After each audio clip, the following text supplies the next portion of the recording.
Be me 27 years old mid-tier wagey working in logistics 6/10 on a good day. 7/10 if I actually wear a suit, live alone in a one-bedroom apartment that smells like coffee and regret have a best friend. Let's call him Dave, known Dave since we were 8 years old. Dave is the protagonist of Life 6-2. Played quarterback in high school but wasn't a jerk about it. Works in tech sales making bank. He's the guy who walks into a room and the atmosphere lightens up. I'm the guy who walks into a room and people say, "Oh, hey, didn't see you there." Dynamic has always been Batman and Robin. Strictly platonic interaction. No homo. I've never resented him for it because he's genuinely a good dude. He's bailaid me out of debt, helped me move 3 times, and once fought a bouncer who slapped me. Enter Sarah, Dave's wife. Solid 9/10, brunette, studies architecture. Has that librarian who secretly listens to heavy metal. Vibe. They met in college. I was there the night they met. Was actually the one who told Dave to go talk to her. Because he was nervous. Ironic. JPG. Fast forward 5 years. They've been married for 2 years. Bought a house in the suburbs. The whole white picket fence dream. I'm the perpetual third wheel, but a welcome one. I'm Uncle Anon to their dog. A golden retriever named Buster. I have a key to their house. I eat dinner there twice a week. It's comfortable, it's safe, or so I thought. Cut to last month. Dave gets a massive promotion, regional director, or some corporate buzzword title. Means more money. But also means he's traveling 50% of the time. He's stressed, but excited. Tells me over beers, Anon, I need you to look out for Sarah while I'm gone. She gets spooked in the house alone and the security system is finicky. Say no more, bro. I got you. Loyalty is my defining trait because I have nothing else going for me. Dave leaves for a 2-week trip to Tokyo. First week is uneventful. I swing by after work to check on the dog, fix a leaky faucet, maybe grab a slice of pizza with Sarah. We have a good dynamic. We roast Dave for his obsession with expensive watches. We talk about movies. It's easy. I've never looked at her that way. Bro code is hardwired into my DNA. Violating it is punishable by death in my mental court. Middle of the second week. Thursday night. Weather decides to go apocalyptic. Thunderstorm of the century. Rain hitting the windows like gravel. Get a text from Sarah at 9 p.m. Power is out. Buster is freaking out. Heard a noise in the backyard. Can you come over? Protective instinct kicks in. Grab my keys.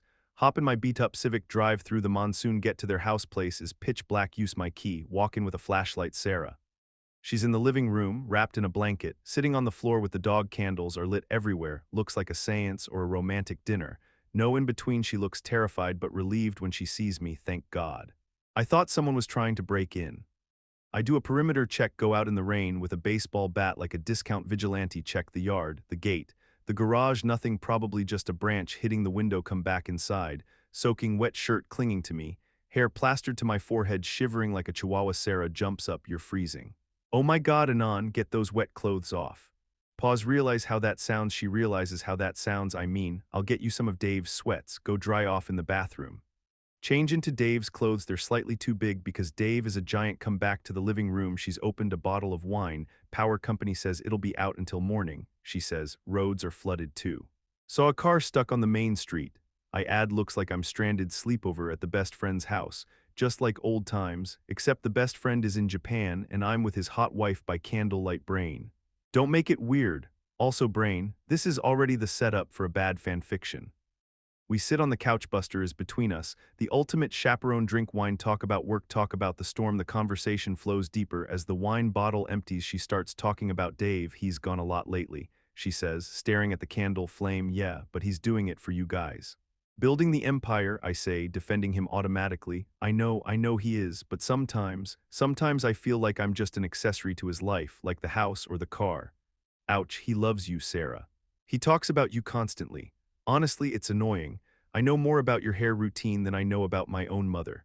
She laughs, but it's a sad laugh. She turns to look at me. Eyes are glassy from the wine and the dim light. You're a good friend, Anon. You've always been the steady one. Steady is just a nice word for boring. I joke. No, not boring, safe, real. Tension in the room spikes. I can feel the air pressure change, and it's not the storm. I pet the dog aggressively to distract myself. Good boy, Buster.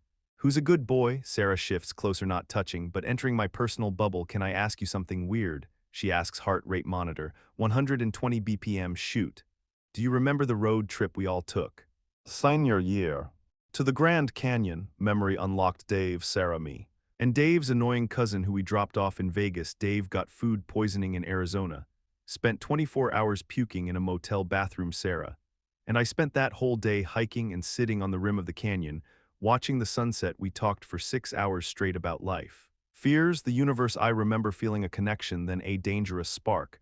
But I buried it deep beneath layers of friendship and denial. Yeah, I remember. I say, voice tight. Dave was sick, she continues. It was just us. He ate that sketchy gas station sushi. I warned him. I felt something that day, Anon. Red alert, defenses engaging, shields up. We were just kids, Sarah.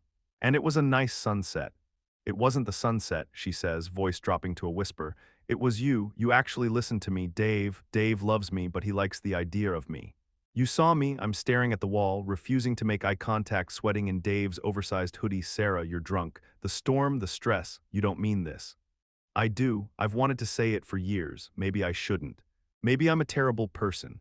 But when I saw you walk through that door tonight, soaking wet to save me from a noise in the backyard, I didn't wish it was Dave. I was glad it was you. Silence, the only sound is the rain, and the dog snoring. My mind is racing through 1,000 scenarios. Scenario A. Lean in, kiss her, destroy 20 years of friendship, destroy Dave, live with the guilt forever. Scenario B. Run out into the storm, die of hypothermia, problem solved. Scenario C. Deflect, I choose C but poorly. Sarah, Dave is my brother, not by blood but in every way that matters. I can't hearing this. She puts her hand on my arm. Her hand is warm, electric shock to my system. I know, she says. I love him too, I do. But I can't turn this off. I always wondered, what if you had asked me out first? What if Dave hadn't been the loud one? She leans in face inches from mine, smell of vanilla and red wine. I look at her, really look at her, and for a split second, the darkest part of my brain screams, do it. It screams that Dave has everything and I have nothing, that Dave is in Tokyo living the high life, while I'm here, that I deserve this win. Then I think of Dave. I think of the time I got my heart broken by a girl in college. And Dave drove 4 hours just to bring me tacos and play Halo, until I stopped crying. I think of the time I couldn't make rent, and the money just appeared in my account. I pull back, physically recoil like I've been burned, stand up abruptly, knock over my wine glass, red stains spready on the white carpet. Perfect metaphor. I can't do this. I say, voice shaking. Anon, no. Sarah, listen to me. You're scared, you're lonely. The power is out. This isn't real. You love Dave. You're building a life with him. It feels real to me, she says, tears starting to form. It's a fantasy. I snap, harsher than intended. You think I'm better because you don't live with me. You don't see my mess. You don't see me depressed on Sundays. You see the highlight reel I show you. Dave is dealing with the reality.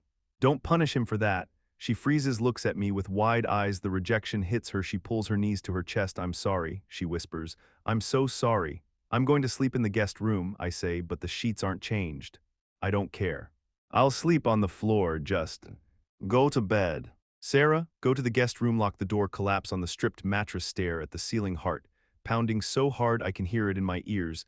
Didn't sleep a wink, spent 8 hours analyzing every interaction we've ever had, wondering if I led her on, wondering if I secretly wanted this, realized that yeah, maybe I did love her, but I love my honor more, and I love Dave more. Sounds gay, but it's the truth. Morning comes, power is back on, storm has passed, sun is shining like nothing happened, birds chirping, mocking me. Walk out to the kitchen. Sarah is there making coffee. Eyes are puffy, tension is thick enough to cut with a knife. Coffee, she asks, not looking at me. No thanks.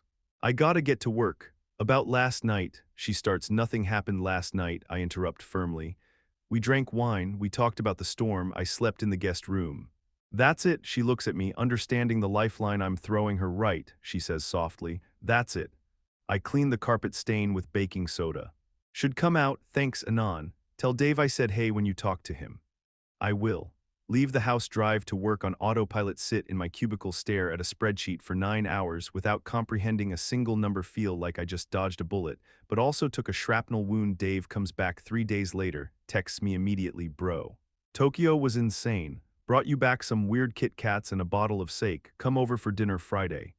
Panic attack, exe, can't say no without being suspicious, can't say yes without vomiting, reply, sounds sick.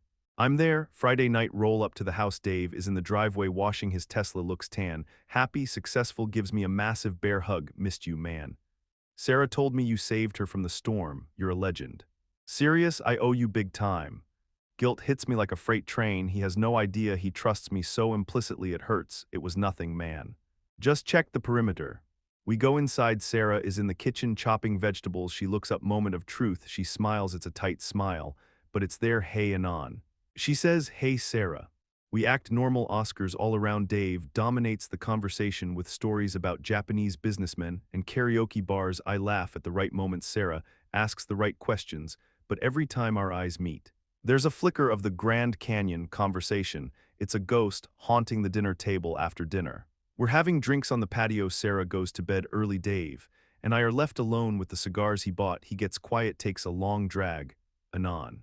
Can I be real with you? Always. I feel like I'm losing her. My blood freezes. What do you mean? I don't know. She seems distant since I got back. She's here, but she's not here. I try to buy her things, take her places, but I feel like I'm just playing a role. Do you think?